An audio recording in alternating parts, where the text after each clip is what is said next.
what's up? This is Eric Peterson from Testament and Dragonlord. You are listening to FANTASM Podcast. Phantasm.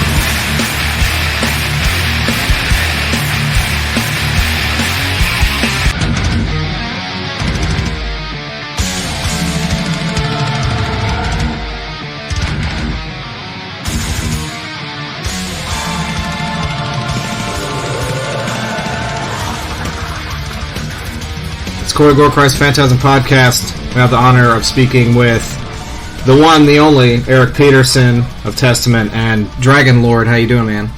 Good. What's up, man? Not much. Very exciting. First Dragonlord album in 12 years. Comes out September 21st on Spinefarm Records. From what I've heard, it's a bitchin' record, man. Oh, sweet. Were you able to hear the whole thing? Yes. It sweet. Blew me away. I mean, I was really amped up that you were doing more of the Dragonlord stuff, and definitely wasn't disappointed. So sweet. Yeah. So everybody it came out pretty good, I think. Yeah, it's a lot of different styles and different darker subjects and stuff, but it's kind of all over the place a little bit, but definitely pretty cool. Yeah, it's very heavy too. There's a lot of good stuff in there. Yeah.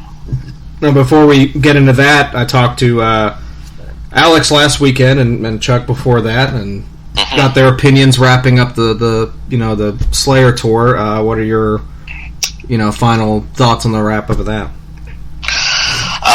It was a lot of fun. I mean, I liked going on a little bit later. It gave people more time to get in. Sure. It was good though. I mean, overall, we got lucky with the weather. I think a lot of places that would have been super hot actually had some cooler weather, and nice. A lot of other places were like arenas inside, so we got to have lights and look like we had a show. We weren't playing in the daylight, but right, even the daylight with the songs that we picked, it was pretty chaotic, in the pit and stuff like that. Just got a lot of people going. Oh, of course. And we even seen pits like way up above. Nice. Which was pretty cool. Like there'd be like one on the left, one on the right, one in the pit. So yeah, it was a lot of fun. Awesome. It was great. It was a great tour, and it's sad. Yeah, it's kind of bittersweet, Oh yeah, I mean they're the great. Slayer's show is just really rocking, and just lots of fire. They're playing every song you'd want to hear from Slayer. They were playing it. Oh yeah, and the stage production was definitely amped up for this, and it was all the fire. And then the bands, they brought with them were just, perfect. You guys and Lamb of God, and even now with it's like a night of metal history. Yeah, definitely. So I'd say it was worth it, and a lot of people will remember this specific tour run, because I saw them before with the original lineup when they came back and did. Was that Lamb of God and Behemoth? No, this was it was Megadeth and them, and it was whenever they did Seasons all the way through, and Megadeth did Rust in Peace. And I think Anthrax played too, and then I think we did that. It was American Carnage. It was with us. That's it. Yeah. Megadeth and Slayer. Yeah, we did. I think we did the Legacy, maybe, or yeah, you did something like that. Correct. And it was a blast, seeing the original guys, and then last year I saw the. Gary, who I love, and love Exodus, and then you're in love with them. Oh yeah, passionately. Everybody loves Gary. Oh yeah, he's great. Good guy. So the new lineup, it was cool to see all that with and then Paul coming back was great, and I think ending it with what they had is just that it's something to remember for sure, and it was a hell of a tour, and the bands that played with them that graced the stage were ones that definitely needed to be there at the end, including you guys, of course. Yeah. So that was good. And I do want to say, it was the June 8th show. I went up to Knoxville, Tennessee, and you guys played with Anthrax, and it was just like a one-off show. That was actually the last show at that venue, was that show. So really? Yeah, they closed it down after that. What was the name of that place? I forgot. The International. Okay. And it had been here since the early 90s. It was called the Orpheum, and it was called the Electric Ballroom, Valerium. I mean, it's been under different names for a long time. But, they've had, like, I think Danzig was there before in Death, and Typo, they've had a lot of history of stuff there. So it's kind of sad to see it go, but Yeah, it was a good show. I had fun that night. That was cool. And it was definitely packed out. Everybody wanted to, be there for that, so that was exciting. But yeah, you guys had a hell of a stage presence there. I've seen you guys a lot, but that was one of the best shows I think I've seen you guys do. No, thanks. It's incredible how a band like you guys just get better and better. It's ridiculous. Well, we're having a lot of fun, and the songs just seem to mature as time keeps going. They just keep to see, it's like our songs are like a fine wine. Yeah, right. They just keep maturing and just keep getting better. I don't know. It's kind of weird, but that's good shit. Either way, it was excited to see you guys. It was awesome. You guys definitely delivered. But we're here for Dragonlord, that I'm really excited about talking about with you because, like I said, first album 12 years.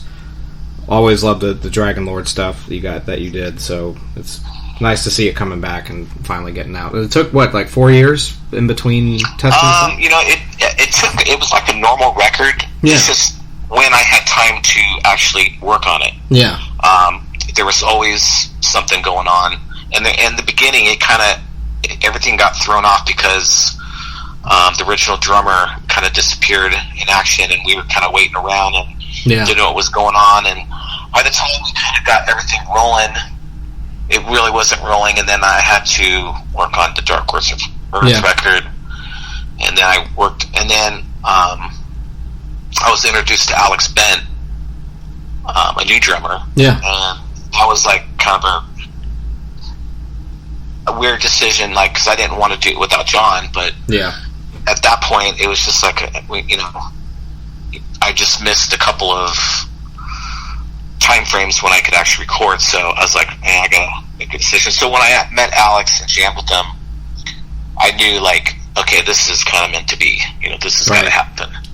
So with all those hiccups like that, that's basically how the record went down. But so with all the problems and all the pushbacks, every time there was something else, okay, now there's this problem and you got to wait longer, or one of them was Machine had recorded their whole record, and I think they needed to go back in the studio and do the record again somewhere else or something. I forgot what exactly it was. Yeah. And then I had a tour pop up, so I could. It was just like, oh my god, this is nuts. And then, but with all that being in mind, then Leah came into the picture. So if everything would have happened, it wouldn't have sounded the way it sounded, I don't think. Yeah, it was all kind of meant to be. Getting Leah to come in and redo all the choirs that Lyle had done on the keyboards. Right. So now everything on the record is like a real human voice with to do with the choirs. And she's brilliant too. Yeah, it just gave it that extra nudge of sounding more real. Not so. I mean, the keys sounded really good, but after we recorded the choirs and then you compared them to the keyboards, it was like now the keyboards sound like a demo. Right. So we were like, oh man, now we have to do the whole record like this. So, but the end result was what you heard, and I'm just super happy that it did take 4 years, but it's one of those records that it just kept maturing. Yeah. And it needed the space, and I don't know, it's the weirdest record I've ever made, and it was a lot of fun, but I'm happy with it. It's good. Good. It's the best one so far, for sure. I think so too. I mean, it sounds, it really delivers everything. Lives up to it. I think Leah did a fantastic job with the vocals and all that stuff. So definitely good. And the drums, everything is just, I think, exactly where it needs to be. It's a very and then having like a slow song on there. Yeah. Having they call them ballads, but it's not a ballad. Right. But it's it's everything I do is clean singing on the whole thing, but it's cool in a way to where like when Opeth started doing stuff like that, and how they turned it into where that's how he sings now. That song is kind of it's not influenced by that, but trying to explain it to people. It's going from the black metal to keeping the lyrical content dark, but the singing is more melodic. And then having Leah at the end of it, summing up the story. Yeah, it's kind of cool.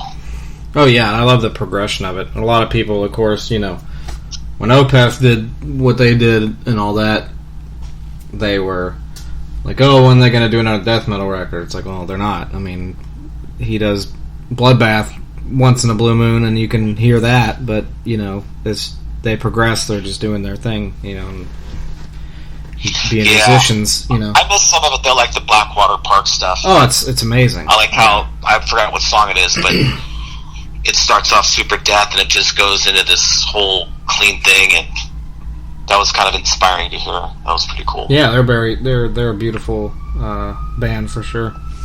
Yeah. But anyway, so all the influences are there, and from the earlier black metal stuff. I'm talking like Merciful Fate. Oh yeah. Angel Witch, Venom. All those influences are on this record. Yeah. For me, I think Black Sabbath, and even some of the progressive, orchestrated stuff from Misanthropic from France or Anorexia Nervosa, to the older Demu vibe that I was into. Sure. I definitely hear that. So yeah, all that stuff's there. The total package. We want to do a quick track by track, if you would. We got for Dominion, we got the first track, Entrance.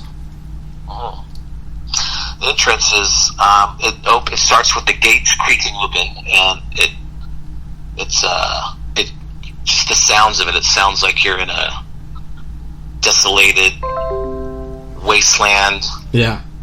The Dominion of Dragonlord. Anyway, yeah. It's off with like a commanding backwards riff. Right. And it progresses into some war kind of drum pounding orc kind of sounds. Yeah, it's very I guess you would say ominous, or something's about it's definitely ominous. You're in the shit, something's about to go down. Yeah, and then it blasts right into the title track, Dominion. Yep. People have heard that song, and Dominion is just like melodic black metal, just the vocals and everything, and it breaks down to like a more heavier kind of definitely slower pace, but it still has that's when the clean vocals kind of kick in a little bit. Yep. Space between two solos, and next up is Ominous Premonition. Mm-hmm. And just the beginning of that, it reminds me of You're Now at the Gates of Hell. Hell yeah, yeah. It's got that. It's very wicked sounding. Just the choirs and the riff. You can hear definitely like the Merciful Fate influences there for sure. Oh yeah. And then it kicks in, and when I was doing the chord progression, it just reminded me of Murders in the Room or by Maiden a little bit. Yeah. Just the way the chords are moving. Maybe not the singing, of course, but it's just reminding me of that. When it kind of got me excited because I was like, okay. So when I did the bass, I made sure there's all these little bass licks. I kind of modeled it after that. When people hear it, they're not going to hear it. Right, the idea is there for sure. What I heard, yeah. And then when it breaks down, that's where I don't want to say Venom, more like possessed. My vocals, I just try to get more aggro. Oh yeah. And not punch in. I think I did it all in one go. That's awesome. I was reading the lyrics with looking to the right. Yeah.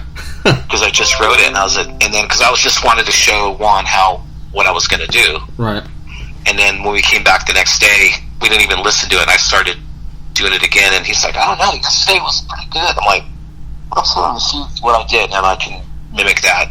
And we put it up. It was like, "Fuck, you got it." I was like, I don't even know what I was tripping on. It doesn't even sound like me, kind of. It does, but it had that kind of lazy possess, Yeah. The kinda Jeff Becerra. trip. That's awesome.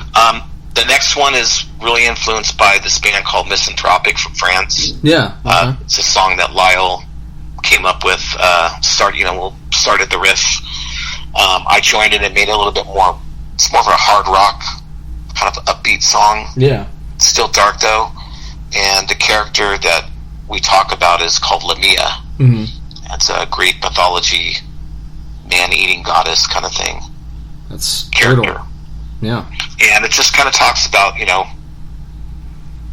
her and things she does and her telepathy to read young men's minds. Yeah. Like a siren, I guess. Yeah, basically. Only. That one's pretty cool. And Leah does some cool honking chants in that one for sure. She's kind of got her mark on that one all over the place. Yeah. The next one I think is Love of the Damned. Yep, number 5. That's the slower one, and that one reminds me of like a Sabbath song. I don't know why. When it first comes in, it just, I don't know, like something off Sabotage or something.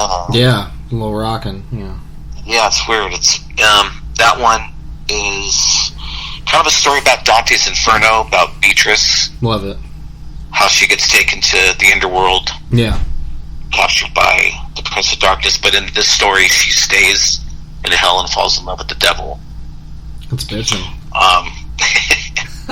Yeah, the next one is the video that we just put out. It's called Northlanders. Yeah, love the video. Yeah, so this one's just, it's about the pagans and the Viking raids and stuff like that. It's kind of an abstract story. It's not pinpointed on one thing. It's just like scenes, I guess. Yeah, yeah. And the very cinematic.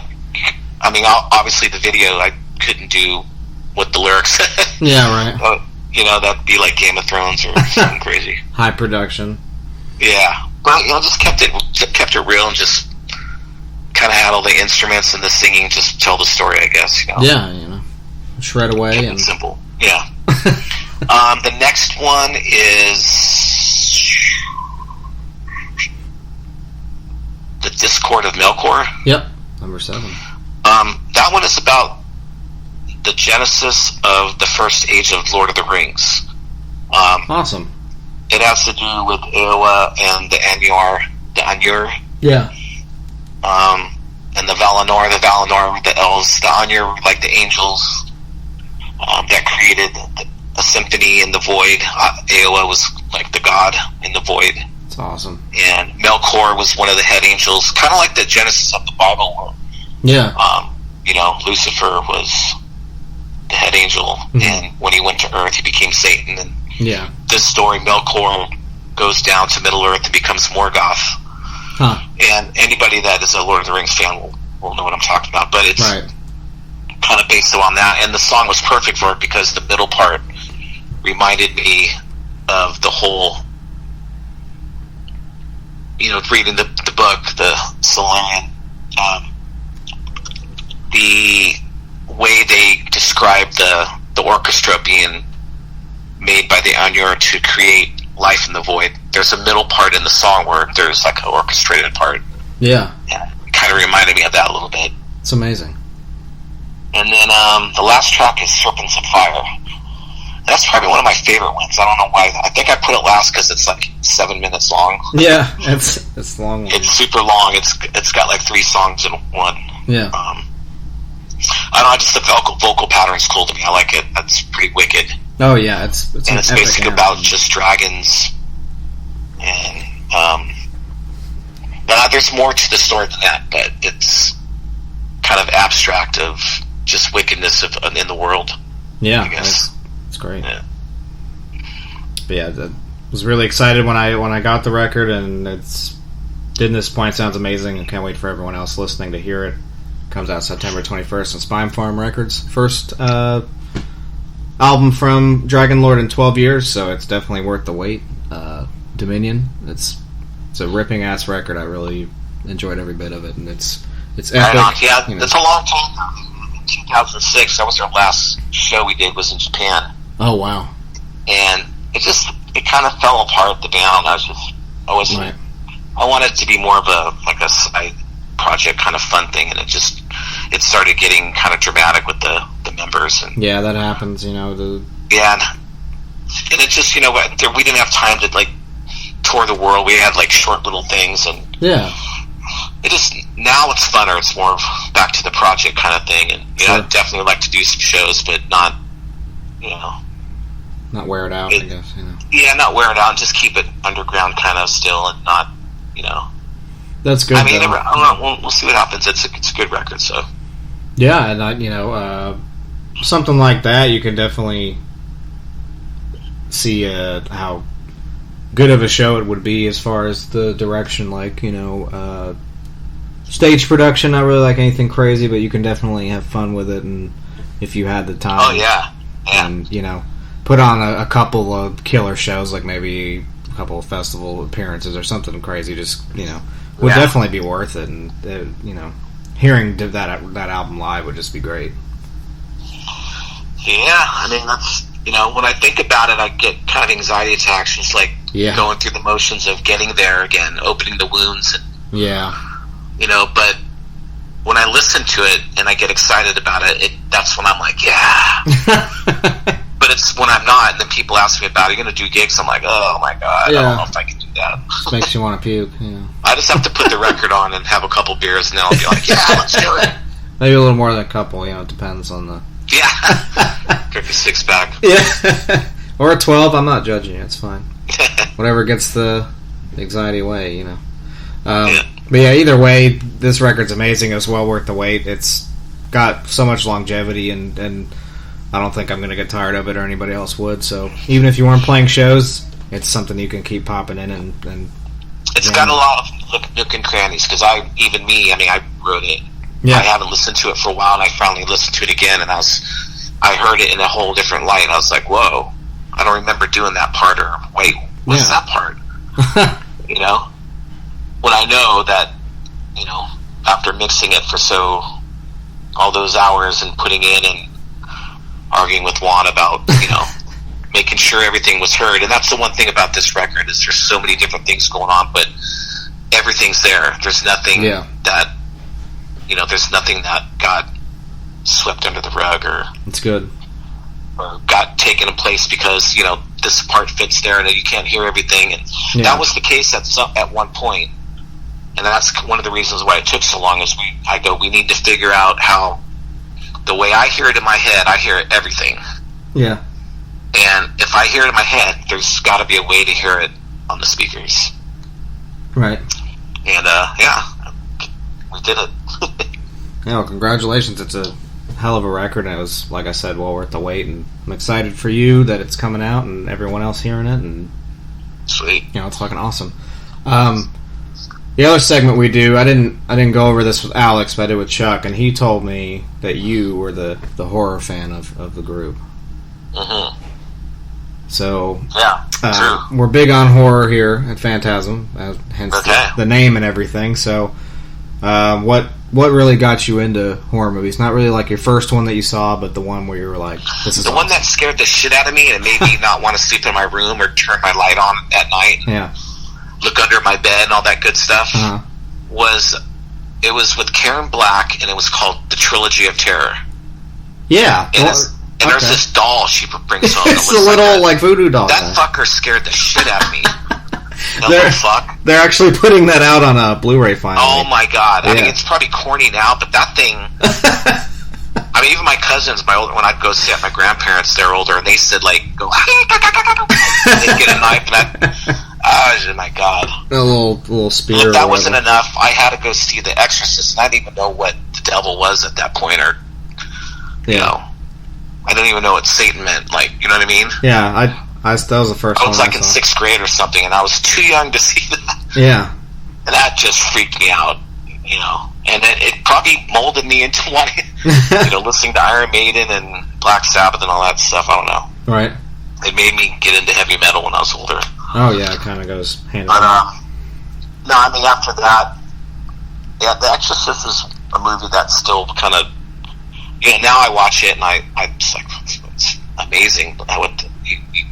Right. It's still scary. It's still scary. Yeah, it is. It's very real. Psychological way. Yeah. It's got a psychological effect on people, I think.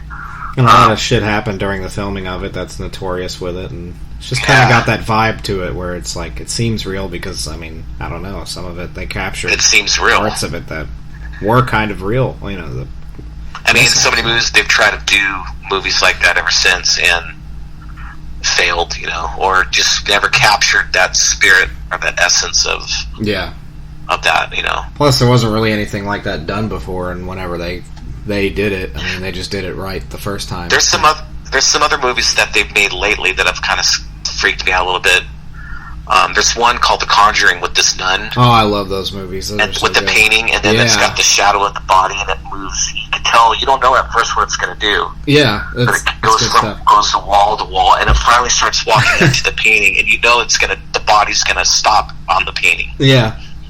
And then it gets done. Yeah, they actually stuck with you. Am I going to look, or am I going to turn my head? It got me too in theaters. I think that was The Conjuring 2. I think that was the part that everybody thought, you know, because they just keep like zooming in on the painting. They're like, all right, when's it going to happen? And then it doesn't for like the second you think it's going to, and then it gets you. You know, it was cool. And the whole Amityville thing in the beginning of that was really awesome, and you know. Yeah, that was creepy. There's movies one are good. My favorite cult movie though for like horror is Subspecies. Yeah. Radu, yeah, I just love all that stuff. I mean, it's so B film, but it's just, he's just awesome, man. His fingers, and how he just sucks the bloodstone, and he's just a creep. It's just, it's awesome. He's like the Freddy Krueger of vampires. Yeah, that's my favorite. That reminds me of horror movie when I think of that, or The Evil Dead. When they redid The Evil Dead, of course. Yeah, I mean, I like the original one, but usually the remakes are kind of like, Now, Evil Dead was good, the remake, I thought. I mean, it was different, but it was... They made it its own movie. When the girl's chopping her arm off, and then that girl underneath, the way she's like, no. Well, they kept shooting that dude with a staple gun. That was crazy. I mean, the gore factor was really good. You got a little bit of a Slayer moment because it was raining blood, and, you know, it was really cool. Yeah, that was crazy. There was some thrash attack there, and it was nice. Yeah, too bad they didn't put something like just go. Yeah, just really quick, you know. I'm sure they wouldn't have cared. Is it in there? No, I'm saying they should have. Okay. They could have gotten away with like a, you know, just the drum beat. People would have known what it was. Yeah. For sure. Yeah, I was very happy with that, and they, you know, they didn't put somebody else as young Ash, and they didn't do anything weird. I mean, it was just they go to the cabin, and you know, it's different people, but it's the same general thing, which. Yeah. They kind of do that with sequels in the first place. It's like, here's another group of idiots that are going and delving into spiritual things they're not supposed to, and there's instructions saying not to, and they do it anyway, and, you know.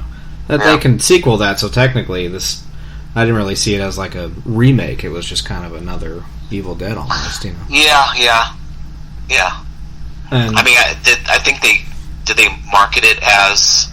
I think they did market it as a remake, but it was to me, it didn't really seem like it was the first time, because of course you can't just not put Ash in. I think that's where the director was good at, is he didn't try to like copy everything. He just said, okay, here's the script, I'm just going to do it my way though. I mean, they still had the tree limb scene, and it was actually pretty damn graphic. Not as graphic as the original, but they still put that in there, and that was cool. It was more real. Yeah, definitely. Yeah. They did the same thing with Last House on the Left. When they remade that was actually alright. But the whole rape scene part that was hard to watch in the original, they made it like 10 times longer in the remake. And I was like, why is this the part that you focus on the most? Like, it's it's way too long for what it was. Yeah. And it was kind of a little more morbid than the original, when, you know, I guess it makes her want to, you know, mess the killers up a little more, and, you know, it's torturers, I guess, if you will. So there was, you know, that was a good one too. The new It was pretty good, you know. That one was good. I like that one. There was a little campiness to it that was kind of ridiculous at times, but for the most part, I think they did it the best they could do it. Like, with, you know, I don't think they could have done it any better. Yeah, I mean, there's a couple scenes, I guess, that were maybe too long, but just the way they set it up and just, having him in the gutter. Yeah, it's great. Georgie. It's beautifully shot, too. Like, it's an amazing looking film. Like, they did a really good job with just actual direction. It was really the lighting good on the eyes and just, it was good. It was good stuff, and there's a lot of creep outs in it that I didn't expect to be there, and, it was, overall it was good. Very claustrophobic at times, too, which is, as I get older, I like more of the direction of horror stuff, and I can appreciate, like, different things other than just, the usual gore stuff, which, of course, I love that, too, but when they actually emphasize terror in another way, like just by angles and stuff, like The Shining, they captured that in a whole different way. Like, it makes you feel creepy, like, nothing's happening, but there's something wrong. Yeah, and when I saw The Shining in theaters a couple years back with my co-host, and it was the first time I had seen it, I'm a younger guy. And it's a whole different film in theaters. The score is a lot louder, so it gets to you. So The Shining was redone? No, they put it back out for like an anniversary. Oh, okay. Because I'm like, I never heard of that. That's weird. Yeah. Other than the TV version, which was, I'm not a fan of it. I know people are, but seeing that in theaters was like, it changed the whole film for me. Like, I didn't. Wow. Yeah, I saw it in a way I've never seen it before. With how loud the music is and ominous it is, and like the angles are, it's on the screen it's meant to be seen on, so it just seems that much more chaotic, and like you almost like you feel how Jack Nicholson's character, is feeling, like, Jack Torrance, and it makes you feel like you're crazy for watching him turn, go nuts. It's pretty remarkable how they were able to capture that, but. Yeah. That movie scares the shit out of me too. A good bit of it. The lady, in the tub. I didn't take a bath for a few weeks after. Maybe not weeks, but I didn't want to walk into a bathroom anywhere for a little while because of that. You push the curtains back every time you're in a hotel. I don't know.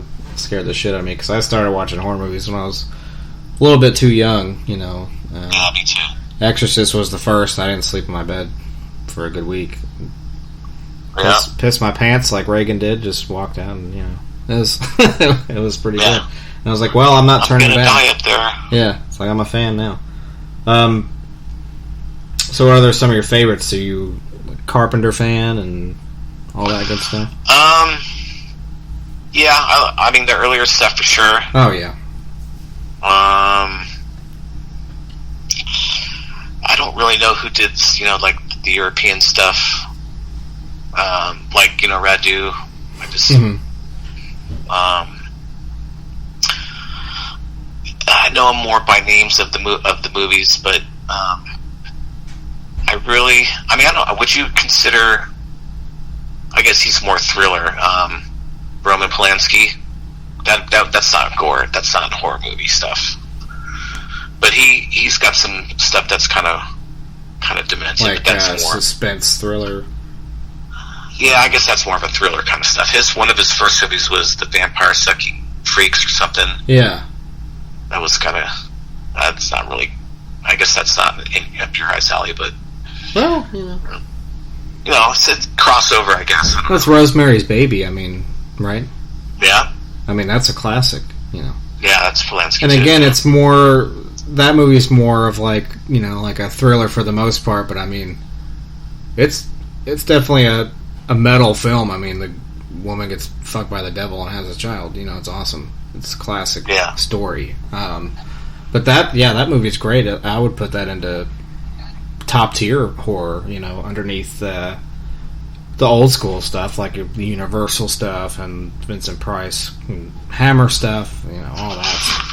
Of course, Boris Karloff, all the original black and white stuff you gotta give credit to also. But Rosemary's Baby was, I think it's still up there with, with The Exorcist. Something with The Exorcist, sure. Yeah, and, all that early stuff. It gets in there. But man, I want to thank you for coming on and it's been an honor talking to you, and I'm excited for new Dragonlord for you, and can't wait for everyone else to hear it on September 21st. Yeah, me either. It's going to be awesome. And thanks for your time, and good luck with the site. Oh, of course. Podcasts, all that good stuff, whatever you're doing. Yeah, man.